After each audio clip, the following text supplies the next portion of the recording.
cheated death in the cemetery outside Goodsprings cheated death once again, and the Mojave Wasteland was forever changed. Mr. House's Securitron army took control of Hoover Dam and the Strip, pushing both the Legion and the exhausted NCR out of New Vegas. Mr. House continued to run New Vegas his way, a despotic vision of pre-war glory. The streets were orderly, efficient, cold. New Vegas continued to be the sole place in the wasteland where fortunes were won and lost in the blink of an eye. The Courier, fair and kind-hearted to those in the wasteland, ensured that Mr. House would keep New Vegas stable and secure for future generations. Mr. House afforded him every luxury at his disposal in the Lucky 38, out of gratitude and a quiet sense of pride for his choice in lieutenants. Though some super mutants in Nightkin continued to journey to the legendary Utopia, they found little trace of its existence. Some eventually found their way to Jacobstown, but many wandered off into the wastes, confused and disheartened. Still grappling with self-doubt over his usefulness in the face of old age, Raoul was never able to find peace with himself.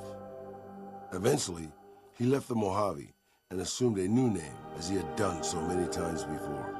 Mr. House showed little interest on the Boomers, who eventually began venturing out to Nellis to meet and trade with travelers. Their leaders destroyed by the Courier, the fiends scattered throughout the wasteland. Without the organization of Motor Runner, Cook, Violet, and Driver Nephi, they were easy prey. After Mr. House gained control of New Vegas, he sent a Securitron to Goodsprings as a token of appreciation for helping the Courier. Victor was a mixed blessing, however, as he continually monitored the town for Mr. House. Flush with his victory, Mr. House sent Securitrons into Freeside, thinking to increase his control over the area.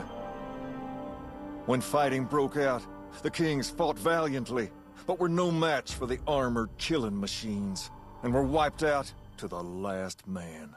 Though Novac was a low-priority target for the Legion, many of Novac's citizens died in its defense. In the weeks that followed, several bright followers returned to Novac to help restore its defenses, allowing it to remain independent of NCR. After Hoover Dam, the leaderless powder gangers at the correctional facility vanished into the wastes, leaving the prison empty. The correctional facility became another abandoned ruin in the wasteland, its carcass occasionally picked over by enterprising prospectors. Armed with a wide array of improvised explosives and stolen weapons, the Vault 19 powder gang tormented the Mojave Wasteland for years. Citizens of the NCR were favorite targets, and they always suffered the worst fates. And so the Courier's road came to an end, for now. In the new world of the Mojave Wasteland, fighting continued, blood was spilled, and many lived and died just as they had in the old world. Because war never changes.